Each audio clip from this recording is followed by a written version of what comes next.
हमारे सनातन धर्म में संस्कारों का बहुत महत्व है जी। व्यक्ति का जब जन्म होता है और उसकी मृत्यु तक 16 संस्कार होते हैं और बहुत भाग्यशाली वे लोग होते हैं, वे सनातनी होते हैं, वे हिंदू होते हैं जिनके पूरे 16 संस्कार संपूर्ण वैदिक विधि विधान से शास्त्र की मर्यादा, शास्त्र के नियम के, परंपरा के अनुसार, शास्त्र के आदेश के अनुसार होते हैं। इन 16 संस्कारों में जो एक प्रमुख संस्कार जिस पर यह वीडियो है उस पर आज हम बात करेंगे। मैं बात कर रहा हूँ जो हमारा चौल कर्म संस्कार होता है, जिसको हम लोग साधारण भाषा में मुंडन संस्कार भी कहते हैं। यह मुंडन संस्कार जो है, जब बालक जन्म ले लेता है और उसके बाद जैसे जैसे धीरे धीरे बड़ा होने लगता है तो उसके बाल भी बड़े होने लगते हैं। हमारे शास्त्र कहते हैं कि जब व्यक्ति बालक जब बहुत ज़्यादा बड़ा हो जाए उसके पूर्व ही उसका मुंडन संस्कार कर देना चाहिए।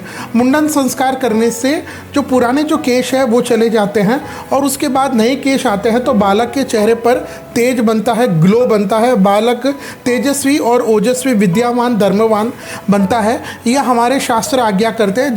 जब उसका मुंडन यह चौल संस्कार होता है तब अगर हम बात करें कि यह मुंडन संस्कार जनरली कब किन समय में करना चाहिए, किन वर्षों में, तो देखिए अब यहाँ पर दो व्यवस्था, एक तो आपकी प्रांतीय क्षेत्रीय व्यवस्था, परंपरा, आपके परिवार की, समाज की व्यवस्था कि भाई हमारे परिवार में, हमारे समाज में, हमारे प्रांत में, हमारे क्षेत्र में ऐसे होता है तो उसको तो ठीक है।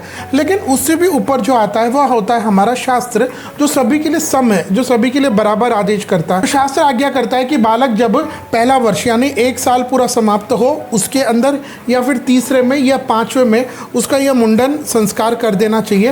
यह जडूला जो हम जिसको बोलते हैं वो हो जाना चाहिए। पहला वर्ष के अंतर्गत आप कभी भी कर सकते हैं। जैसे पहला वर्ष आज समाप्त हो जाएगा तो आज के अंदर 11वें महीने में, 10वें महीने में, 9वें महीने में कभी भी हो सकता है। ठीक 12 महीने जब कंप्लीट हो जाए, दूसरा साल लग जाए, उसमें हमारे शास्त्र कहते हैं कि नहीं होना चाहिए। और उसके बाद फिर तीसरा वर्ष जब लगेगा, तीसरा वर्ष में पूरा हो जाएगा, चौथे में नहीं होगा। फिर और 5वां वर्ष जब लगेगा तो 5वें वर्ष के पहले से अंतिम वर्ष तक आप कर सकते हैं। तो यह पहला, तीसरे, 5वें वर्ष में हम मुंडन संस्कार अपने बालक का करना चाहिए। प्रश्न ये है कि हम मुंडन संस्कार कहाँ करें। देखिए 100% 100% प्रयास तो यही करना चाहिए कि आप जहाँ रहते हैं वहाँ आपके निकट कोई तीर्थ हो, कोई धाम हो, कोई समुद्र हो, कोई मंदिर हो, वहाँ पर करें। यह सर्वश्रेष्ठ है। अब मेट्रोपॉलिटन सिटी से बड़े बड़े गाँव शहर हो जाते हैं तो वहाँ पर अगर ये व्यवस्था नहीं हो पाती है तो ठीक है, हम फिर तो जहाँ भी करें। लेकिन शास्त्र आज्ञा करता है कि किसी भी धार्मिक स्थान में वह मुंडन संस्कार होना चाहिए। धार्मिक स्थान में होने से जब आप मुंडन कर रहे होते तो वहाँ वेद और मंत्रों को गूंजता है। जो जब हमारे उस बालक के बाल निकाल दिए जाते हैं तो वो जो पॉट्स ले जाते हैं छोटे छोटे, जहाँ नए बाल अभी आने हैं, उनमें ये वेद मंत्रों की, भगवान के भजनों की गूंज जाती है, जिससे उसकी बुद्धि तीक्ष्ण होती है। तो शास्त्र करता है कि यह कार्य हमें प्रयास यही करना चाहिए कि हम किसी धाम में है, तीर्थ में है, वहाँ पर करें, मंदिर में करें।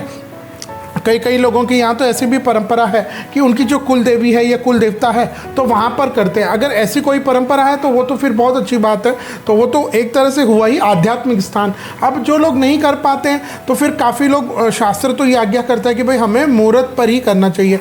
अब जो मुहूर्त हमारे शास्त्र व्यवस्था करते हैं उसके अंतर्गत अगर कभी कभी हम नहीं कर पाते तो फिर कई लोग क्या करते हैं कि जो मुहूर्त होता है उस पर अपने घर के आसपास जो बार्बर होता है, नाई होता है, सैलून होता है, वहाँ जा कर के बाल निकाल देते हैं, उन केश को रख लेते हैं और फिर जब उनकी अनुकूलता हो उस दौरान वो जिस तीर्थ में यात्रा में जा रहे हैं वहाँ पर उन केशों को रख देते हैं। तो ठीक है, अब ये समय की व्यवस्था है, समय की मांग है, लेकिन शास्त्रों का तो पालन होनी चाहिए। अगर हम महीनों में बात करें कि शास्त्र आज्ञा करता है किन महीनों में, आप ये नहीं कि साल के 12 महीने हो तो जनवरी, फरवरी, चैत्र, बैसाख, आषाढ़ कभी भी कर लिए, नहीं। मुंडन संस्कार साल के सिर्फ 6 महीनों में ही होता है। ये 6 महीने अगर हम देखें तो कौन से, यानी जब भुवन भास्कर सूर्य भगवान जो है वो मकर राशि, कुंभ राशि, मेष राशि, वृषभ राशि और मिथुन राशि में हो, यानी सूर्य, ये आप मोटा मोटा मान लीजिए जब उत्तरायण का समय हो तभी यह जो चौल संस्कार है या मुंडन संस्कार है यह होना चाहिए। मतलब आप ये समझिए। फिर इसमें बीच में अगर हम देखें तो 15 मार्च से 15 अप्रैल सूर्य मीन राशि में रहते तो वो अर्क महीना मानते हैं, उसको हम लोग मलमास मानते हैं, तो वो एक छोड़ देना चाहिए। तो मोटा मोटा आप ये मान करके चलिए कि जुलाई, मिड जुलाई तक यह चूड़ा संस्कार का ये जो चौल कर्म है, मुंडन है, यह हो जाना चाहिए। इसके बाद फिर सूर्य भगवान जब दक्षिणायन में प्रवेश कर जाते हैं तो वहाँ के जो 6 महीने हैं वहाँ पर मुंडन किसी भी हालत में नहीं होना चाहिए। तो ये सूर्य जब उत्तरायण में हो तभी यह करना सर्वश्रेष्ठ रहता है।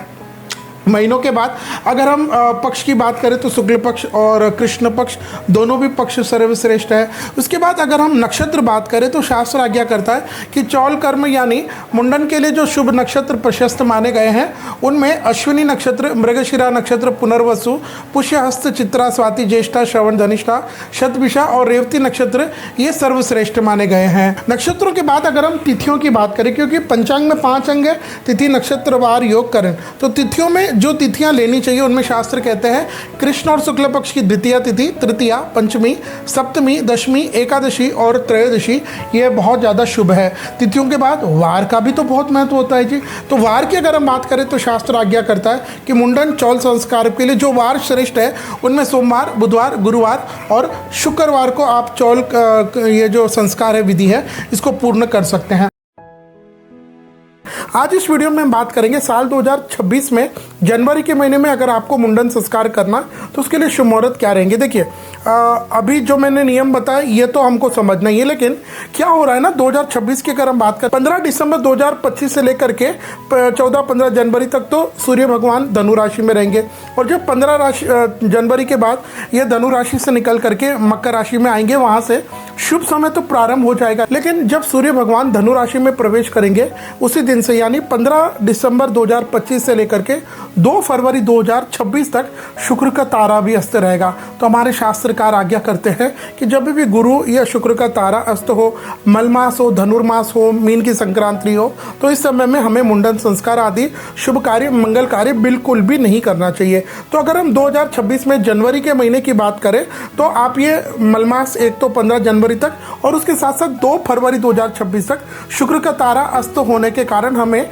यह मुंडन संस्कार, जडूले के संस्कार का कोई भी शुभ मुहूर्त नहीं मिलेगा। लेकिन अगर आप चाहते हैं कि एडवांस में, क्योंकि आपको टिकट बुक करने हैं, आप एक जगह से दूसरी जगह भी अगर कहीं यह मुंडन संस्कार करना चाहते हैं तो आप अगर हमें फरवरी या मार्च के महीने के आपके बालक के नाम के हिसाब से, उनकी पत्रिका, उनकी date of birth, time of birth के हिसाब से अगर आप चाहते हैं कि हम आपके लिए सर्वश्रेष्ठ मुंडन संस्कार का मुहूर्त दें तो आप हमें मात्र 1100 रुपये दे करके स्क्रीन पे जो नंबर आ रहे हैं उन पर संपर्क करें और हम आपके बालक के लिए जो सर्वश्रेष्ठ मुंडन संस्कार का मुहूर्त कौन सा रहेगा वो हम प्रस्तुत करेंगे।